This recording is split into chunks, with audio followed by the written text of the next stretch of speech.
Okay, so are you ready to jump into another deep dive? Always. All right, cool. So today, we're looking at fantasy. Ooh, fun. Yeah. And specifically, we have Rebecca Yarros' Empyrean Trilogy. Okay. But we're really going to focus in on Book 3, Onyx Storm. Right. For a couple of reasons. One, it's the most recent book. Of course, got it up to date. Right. And also, we want to get you guys prepped for what's coming next.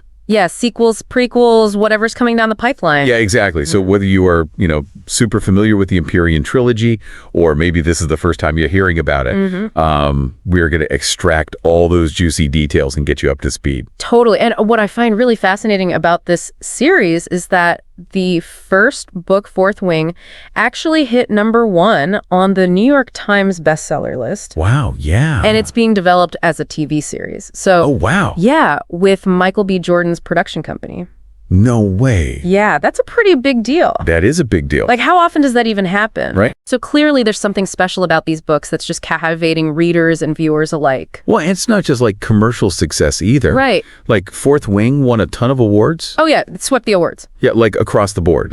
I mean, we're talking Amazon, Apple, Barnes & Noble. They even won like a TikTok award. Really? Yeah. So clearly Yarros is doing something, right? It's not every day you see something resonate with like critics and social media at the same time. Exactly. So what do you think this says about like the story's appeal, or why people are just like gravitating towards this? I think it just shows that there's something really captivating about the story, and that it's written in a way that's accessible to like a really wide audience. Like fantasy, obviously has a dedicated fan base, but to break into the mainstream like this, it points to some like really strong world building and characters that people just connect with regardless of like what they usually read. Right. Do you know what I mean? Okay, so let's jump into like the actual book that we're here to discuss. Okay. Onyx Storm. Let's do it. So the synopsis tells us that Violet, our protagonist, she's done with training the war, is in full swing.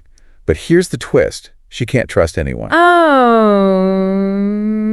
So I have a question for you right off the bat. Okay, shoot. Is this just a typical no one can be trusted trope?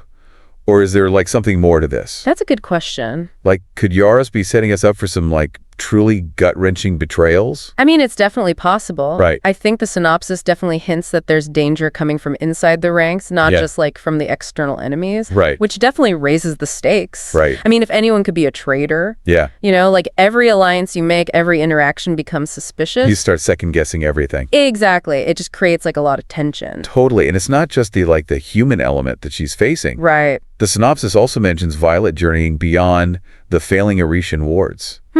Interesting. That sounds like a world in serious trouble. Yeah, failing wards doesn't sound good. No, like, what are your initial thoughts on this whole concept? Well, it just makes me wonder, like, what kind of world are we dealing with here? Are these wards like a physical barrier, or are they like a magical protection, or something else entirely? Right. And like the fact that they're failing suggests that the world that Violet knew is shrinking, like forcing her into like this unknown, dangerous territory. So we have war, we have potential betrayals, a world that is literally falling apart around her. Yeah. And on top of all that, Violet needs to gather an army power magic and uncover the truth. She's got a lot on her plate. It's a pretty hefty to-do list. Yeah, she's not just fighting a war, Right. She's on a desperate race against time to gather the resources she needs to survive. Exactly. And each element of her quest could hold the key to victory or, utter destruction. Oh, man. So there's a lot of weight on her shoulder. And to drive that point home, I think the last line of the synopsis just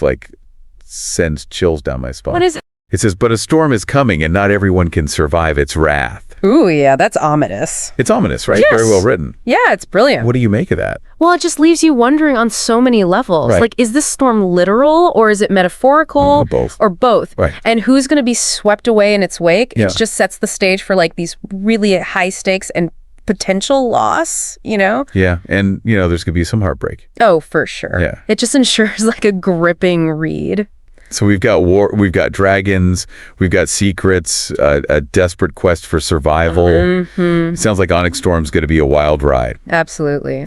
So before we wrap up, are there any burning questions that you have or that you think the listeners might have? Oh, yeah, tons. Shoot. Well, what kind of truth could be so powerful that it threatens everything Violet's fighting for? Right. What will she have to sacrifice for victory? Yeah. And what's going to be left standing when the storm finally passes? Crazy to think about. Yeah, it's going to be an intense one. All right. Well, thanks for joining me on this deep dive into Onyx Storm. Pleasure as always. And to all you listeners out there, if you are looking for a captivating fantasy read that's full of twists and turns, this is the one for you. Check it out. Until next time. See ya!